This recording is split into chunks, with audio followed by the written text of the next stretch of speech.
kunu alamisa su ka dugu jɛ bi juma la i ka dɔn ka fɔ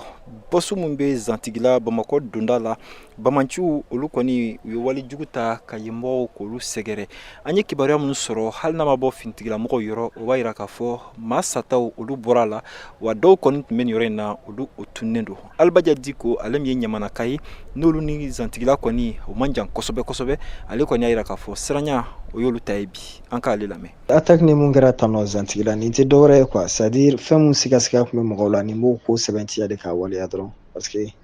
jamana kɔnɔ an bɛ k'a fɔ ko lakana ko ma sabati bon mɔgɔw bolo ko yɔrɔ in mun fana ko ma se yen yɔrɔ la kosɛbɛ n'o ye Bamakɔ n'a dafɛdugu ye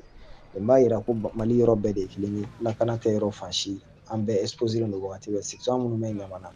An b'a ye k'a fɔ Zantigila ale kɔni ani Bamakɔ ka surun wa nin wali ninnu a bɛ kɛ yɔrɔ wɛrɛw la mun ni Bamakɔ ka surun kosɛbɛ u bɛ se ka kɛ sababu ye i ka dɔn ka fanga tigilamɔgɔw ka u yɔgɔyɔgɔ u ka baara kɔnɔna la Burema Sulu ale kɔni hakilinata ye mun ye bi fɛɛrɛ bɛɛ lajɛlen kan ka tigɛ yaasa nin ko ninnu f'u ka siri olu dan na. Fɛn minnu bɛ ka kɛ vraiment a kɔni bɛ sirakun bɔ parce que n'a fɔra ko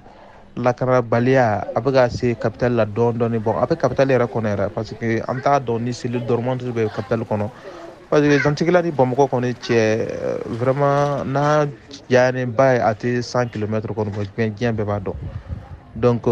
Kita a bɛ ka attaque bɛ kɛ Kita kɔrɔ yan attaque bɛ kɛ Fana kɔrɔ yan attaque bɛ kɛ Zantigila donc c'est vraiment inquiétant a bɛ mɔgɔw siran et surtout que nin ko in a bɛ militaire de bolo kan donc an ka autorité u kana lakana ko in o de kɛra sababu ye i bɛ ka taara donc o lakana ko in ni tulonkɛ kɛra dɔrɔn donc a bɛ argument de di mɔgɔ wɛrɛw ma walasa olu fana ka na fanga dabiri fɛnw kɛ quoi.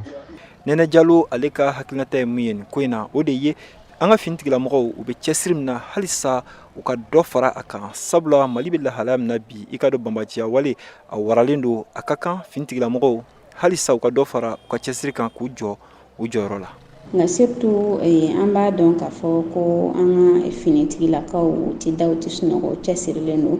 faamaw ka fara gendarmew ni polisiw ni garde a bɛɛ lajɛlen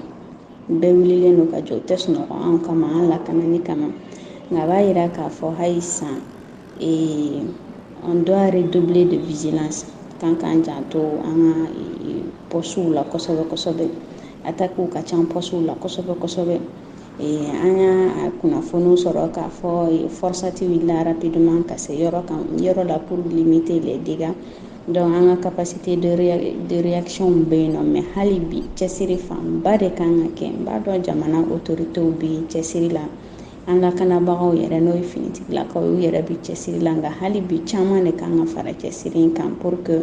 vraiment insécurité de nɔgɔya ka se ka don a la hali bi. An bɛ nin kibaruya ninnu kɔni lase wagati min na mun ye finitigilamɔgɔw ye an y'olu ka bɔlɔlɔ sanfɛlaw lajɛ an ma sɛbɛn ye wa sɛbɛn fura ma bɔ k'a yira k'a fɔ ni bɛnkanni wale in a kɛra wa maa hakɛ min ni tora la ani maa hakɛ min tunnen don an ma se ka o kibaruya jɔnjɔn kɔni ka o sɔrɔ. Mohamed Daɲoko VOA tɔgɔ la ka bɔ Bamakɔ.